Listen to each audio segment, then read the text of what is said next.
Sa kaharian ng Luntian, may isang prinsipe na nagngangalang Prinsipe Rafael.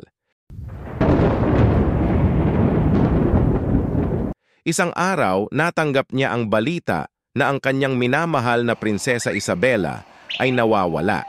Mula sa mensahe ng isang ibon, Nawawala si Prinsesa Isabela? Hindi ako papayag na mangyari ito. Hahanapin ko siya.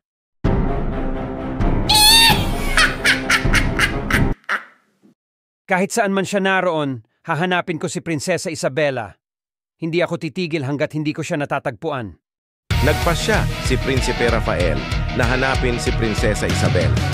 Dala ang kanyang tapang at determinasyon, naglakbay siya sa iba't ibang lugar, mula sa malalim na kagubatan hanggang sa tuktok ng pinakamataas na bundok. Hindi ako matatakot sa anumang pagsubok. Ang pagmamahal ko kay Prinsesa Isabela ang magbibigay sa akin ng lakas. Sa kanyang paglalakbay, nakaharap si Prinsipe Rafael sa iba't ibang pagsubok. Nakipaglaban siya sa mga halimaw, tumawid sa nag-aapoy na ilog at umakyat sa matarik na bundok. Ngunit hindi siya sumuko dahil sa kanyang pagmamahal Nakita na kita, kay Prinsesa Isabela. Hindi kita hahayaang mapahamak. Lalaban ako para sa iyo. Sa wakas, natagpuan ni Prinsipe Rafael si Prinsesa Isabela sa isang lihim na kaharian na binabantayan ng isang malaking dragon.